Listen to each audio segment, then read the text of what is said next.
Direktur Perumdapal Domestik Banjarmasin menyambut baik dengan adanya kunjungan dari peserta workshop air limbah Perpamsi tahun 2023 yang diselenggarakan Perpamsi Kalimantan Selatan.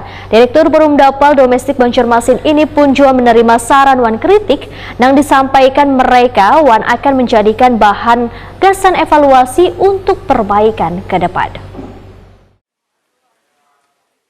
Direktur Perumdapal Domestik Banjarmasin Insinyur Endang Waryono menyambut baik dengan adanya kunjungan dari peserta workshop air limbah Perpamsi tahun 2023 yang diselenggarakan Perpamsi Kalimantan Selatan 2 hari mulai 21 hingga 22 Agustus 2023 di Hotel Ratan Inn Jalan Ahmad Yani 5,5 Banjarmasin. Menurut Endang Waryono, Wahetakoni Prima TV usai menerima kunjungan peserta tengah hari Selasa 22 Agustus 2023 memadahkan saran wan kritik yang disampaikan mereka akan menjadi bahan evaluasi untuk perbaikan ke depan. Bahkan mereka sangat senang wan mengakui bila hasil dari pengolahan limbah di Perumdapal Domestik Banjarmasin banyu sangat barasih hampir sebanding dengan banyu yang diolah PT Air Minum Bandarmasih Banjarmasin. Endang Waryono pun mengaku senang lantaran Perumdapal Domestik Banjarmasin menjadi bahan pembelajaran bagi peserta workshop. Namun peserta sangat menyayangkan lantaran kapasitas yang dimiliki sangatlah besar, tapi masih sedikit warga yang hakun menjadi pelanggan banyu limbah. Mudah-mudahan masyarakat Kota Banjarmasin menghargai apa yang ada di kotanya untuk bisa menjadi pelanggan.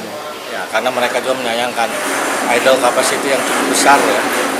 Seperti yang dibahas itu total kapasitas 2000 meter kubik per hari itu pelanggannya yang seharusnya 6.000 pelanggan bisa dicapai untuk suatu treatment yang dengan kapasitas 2000 meter kubik per hari itu hanya 334 pelanggan yang baru diserap. Untuk memberikan kesadaran warga akan penting menjaga lingkungan tercemar dari limbah, maka Perumdapal Domestik Banjarmasin ujar Endang Waryono meminta bantuan dengan Kemitraan Indonesia Australia yang akan turut mensosialisasikan akan bahayanya limbah ini.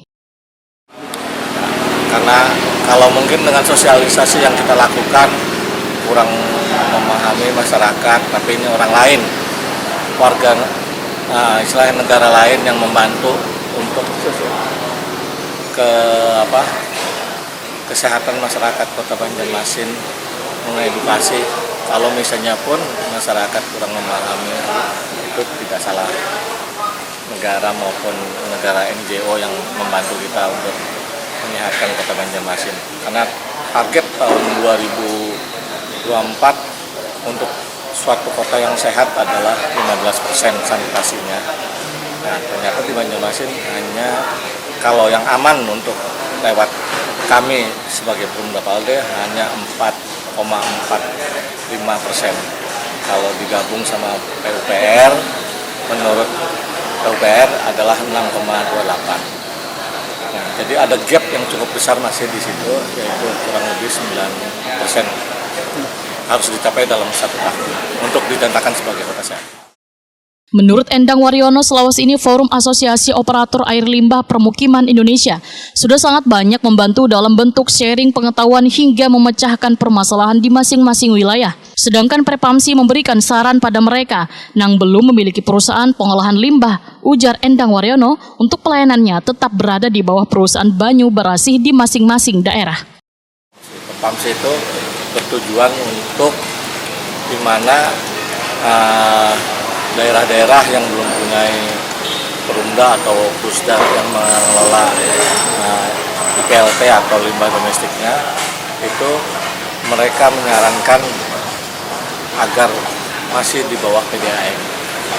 Jadi harus untuk pengelolaannya. Harus jadi satu, malah dijadikan satu ya. Ya kayak di Banjarmasin ini kalau misalnya kita kondisinya bisa kita holdingkan dengan PDAM. Jadikan satu juga. Bertahan daripada suatu saat itu kita dalam kondisi yang masyarakat kurang memahami tentang sanitasi kan. Kalau di PDAM misalnya ada instruksi atau kewajiban dari masyarakat yang berlangganan PDAM juga berlangganan Perumdapal support dari stakeholder, yaitu misalnya ownernya atau KPM-nya, pemerintah kota, di kota yang membangun, sama DPR sebagai legislator ya, yang bisa membantu untuk menyarankan seluruh warga kota Banjarmasin pelanggan. Endang Waryono berharap adanya bantuan wan perhatian dari segala pihak termasuk kementerian dalam menjaga keberlangsungan perusahaan yang menangani masalah limbah ini supaya target 15% penanganan sanitasi bisa tercapai.